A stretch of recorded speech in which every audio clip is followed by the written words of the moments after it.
నిజామాబాద్ నగర మేయర్ నీతూ కిరణ్ భర్త దండు శేఖర్ను మాజీ ఎమ్మెల్యే బీగల గణేష్ గుప్తా పరామర్శించారు. ఆసుపత్రిలో చికిత్స పొందుతున్న ఆయనతో మాట్లాడారు. ఘటనకు సంబంధించిన వివరాలను అడిగి తెలుసుకున్నారు. మేయర్ భర్త దండు శేఖర్పై హత్యాయత్నాన్ని తీవ్రంగా ఖండిస్తున్నామని అన్నారు. సాక్షాత్తు మేయర్ భర్తపై దాడి జరగడం ఎంతో శాస్త్ర పద్ధతులు ఎలా దెబ్బతిన్నాయో ప్రజలు గమనించారని అన్నారు. మా ప్రభుత్వంలో అభివృద్ధితో పాటు శాంతి భద్రతల రక్షణకు ఎంతో కృషి చేశామని అన్నారు. నిజామాబాద్ నగరంలో మొదటి మహిళ అయినటువంటి దండు నీతూ కిరణ్ గారి భర్తపై దండు శేఖర్ పై హత్యాయత్నం జరిగింది. ఇది తీవ్రంగా ఖండిస్తా ఉన్నాం.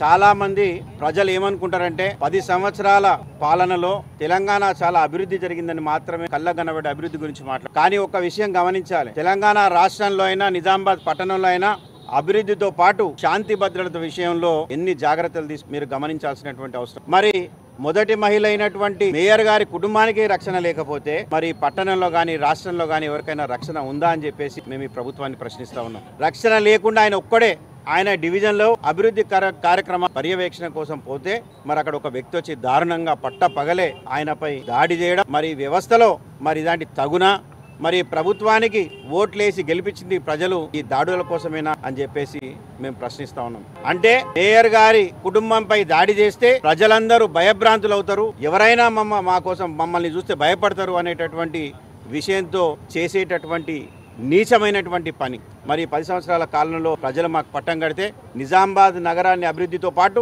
శాంతి భద్రతలతో మేము నడిపించినటువంటి విషయం కూడా ఈ విషయాన్ని మేము తీవ్రంగా ఖండిస్తా ఉన్నాం. ఈ రోజు మేయర్ గారు ఉంటారు కాదు, కార్యకర్తలపై ఎవరి మీద దాడి జరిగినా బీఆర్ఎస్ పార్టీ ఊరుకోదు. కేటీఆర్ గారు కేసీఆర్ గారితో